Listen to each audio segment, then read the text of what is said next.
Sefer Ha-Yashar, translated into English, means Book of Truth or Book of Upright. Some believe that the author is a guy named Jasher, a common misconception. I also want to point out that the letter J never existed in common vernacular until the mid to late 17th century. The original King James Bible had Jesus written as Esus, and many living languages pronounce Jesus as Jesus while retaining modern spelling. The Dutch name Johan is spelled as Johan, and the male name Jan would be a female-sounding name elocuted in English as Jan despite the spelling being identical. So I draw attention to English speakers who perhaps like to discuss the Book of Jasher to a more correct pronunciation. I find it necessary to point out that the Ya instead of J pronunciation is intuitively natural to me, by reason that English is not my mother tongue. With that said, let's address the Double Shena problem in the English translation of Sefer Ha-Yashar. The dating and chronology within the English translation had me on a wild goose chase. If there is a part of this text that screams lazy fraud, these numbers would be the strongest evidence when taking a superficial glance.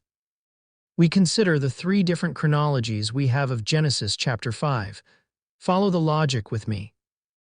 And it was in the 56th year of the life of Lamech when Adam died. 930 years old was he at his death.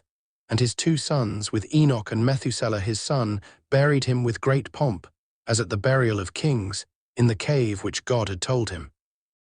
First, we compare these data points to the Brenton Septuagint. Here Lamech is born in the year 1454 since Adam is created.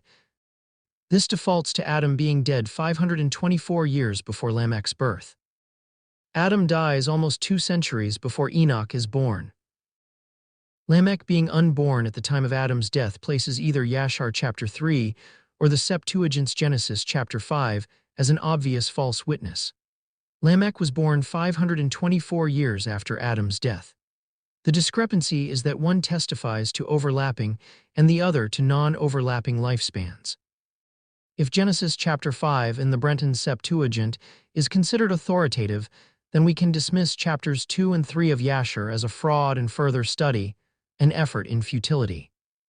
To continue researching this specific mystery, I exclude the Septuagint from consideration. Genesis 5 in the Septuagint is disqualified from being relevant to this study.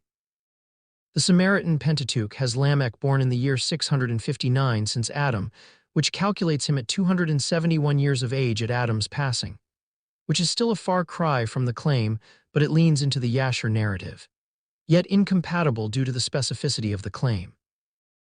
The Masoretic text places Lamech's birth at the year 874, which allows for him to be 56 years old at Adam's death, correlating with chronology in Jasher chapter 3 to a T. According to the English translation of Jasher, Adam's year of death at 930 years of age minus Lamech's birth year 674 equals 256 years. There is a gaping 2-century discrepancy, which leaves Jasher in conflict with its own claim when calculating Lamech as 256 years old at Adam's death. We compare these claims to the 3 standing witnesses. According to the Samaritan Pentateuch, Lamech was 271 at the time of Adam's death, and lived for 382 years since Adam's death. According to the Masoretic text, Lamech was 56 at the time of Adam's death, and lived for 721 years after Adam's death. According to Sefer Ha-Yashar, his birth date 674, plus his age at Adam's death, 56 years minus Adam's year of death at 930 years of age equals 200 years more than 56 years. Making a claim that matches the Masoretic with regards to his age at Adam's death, while contradicting itself by being born 2 centuries too early for this to be possible.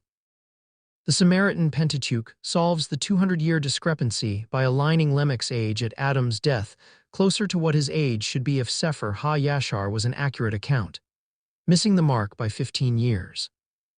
What we can observe with a casual glance is that the age of Lamech is the most blatantly obvious discrepancy when comparing Genesis chapter 5 in the different sources. All canonical accounts give similar ages for him at Noah's birth, except the Samaritan Pentateuch.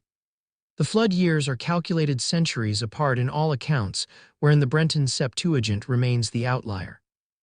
His age at death is very similar in the considered three accounts, but it's notable to see that Lamech dies in the Great Flood year according to the Samaritan Pentateuch version. The Samaritan Pentateuch appears to be corresponding with the Brenton Septuagint in the 53 number. The year for Lamech's age at death in the Masoretic and Sefer ha-Yashar texts seems to have messianic symbolism embedded in them. The second major chronological discrepancy is Enoch's age at his ascendancy. And it was in the year of Adam's death, which was the 243rd year of the reign of Enoch. In that time, Enoch resolved to separate himself from the sons of men and to secret himself as at first in order to serve the Lord.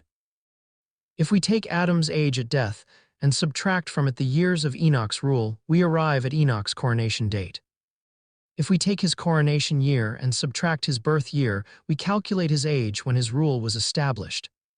Consider Enoch's age at coronation and add his years of reign, we arrive at the number 408. This throws another spanner in the works and everything grinds to a halt, because verse 1 of chapter 4 claims this. And all the days that Enoch lived upon earth were 365 years. This matches Genesis 5 verse 23 to 24 in all three canonical source witnesses. All four witnesses claim that Enoch was never older than 365 years, yet the chronology in Jasher, when calculated correctly, allows for him to be 408 years. Knowing that Enoch could not have lived 408 years, we are going to have to do some digging. I managed to obtain for myself a Hebrew copy of Sefer ha-Yashar and translated the Hebrew directly, line by line and word for word. And Mahalalel the son of Canaan lived 65 years, and he begat Jared. And Jared lived 62 years, and he begat Enoch. ויחי ירד שתים ושישים שנה ומאת שנה. And he lived, Jared, 62 years, and 100 years, and begot Enoch. And he lived, Jared, 62 years and 100 years. I recently learned something interesting by nature of applied translation. There are two common mistakes that happen when old texts are translated by the native speaker of the modern vernacular. His familiarity makes him prone to ubiquitous mistakes. A philologist would have noticed this error with little effort. For me, it was not so simple. The mistake shows up in the English translation because the word umahat is no longer counted as 100 in modern Hebrew. Today, it's usually understood as meaning and from, or it gets mentally broken down as part of a prepositional form. Because of that, when the translator encountered it in the older Hebrew text, they didn't recognize it as a number.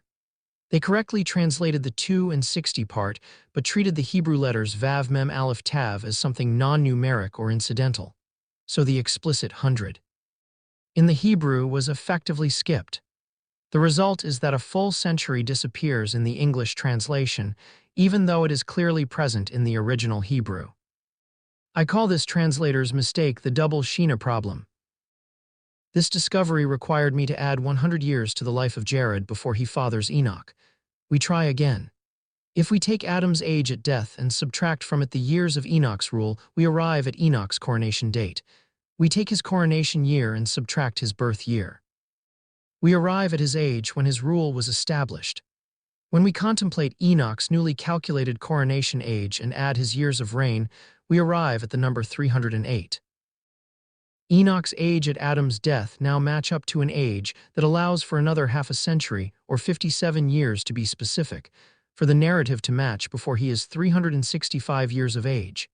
This discrepancy is solved. Methuselah and Lamech have both been shifted along 1 century to accommodate these new calculations. We also discover that Enoch fathered Methuselah in his coronation year. This leads me to assume that an arranged marriage was part of his coronation agreement, and that Methuselah was next in line, heir to the throne. In spite of these adaptations, Lamech is calculated as 156 years old at Adam's death, which still contradicts the narrative. I then applied what I call the Double Shena method to the birth year of Lamech. Here is the English translation's reading of chapter 3, verse 13. And these are the generations of Enoch, Methuselah, Elisha, and Elimelech, 3 sons, and their sisters were Melchah and Naamah, and Methuselah lived 87 years, and he begat Lamech. ויחי מתושלח 87 שנה ומאת שנה. And he lived, Methuselah, 87 and 100 years. Identifying this error was of great help. It also synchronized perfectly with the dating in the Masoretic text and solves the discrepancies found within the English translation. It also begs me to wonder how common these translation mistakes are. The fact that these discrepancies are solved allows us to further study Jasher. I want to draw attention to the fact that this also changes the Great Flood year to match that of the Masoretic text. We can match the dating we are yet to find and compare them to our canonical chronologies. It also increases my fascination with the number discrepancies between the Septuagint and Samaritan Pentateuch. How many errors might be discovered if we apply the Double Shena method to Genesis chapter 5 in the Samaritan Pentateuch? Sacred Texts Archive would do well to verify my claim and fix the error in their published manuscript. Leave a like and subscribe if you want to see more of this content.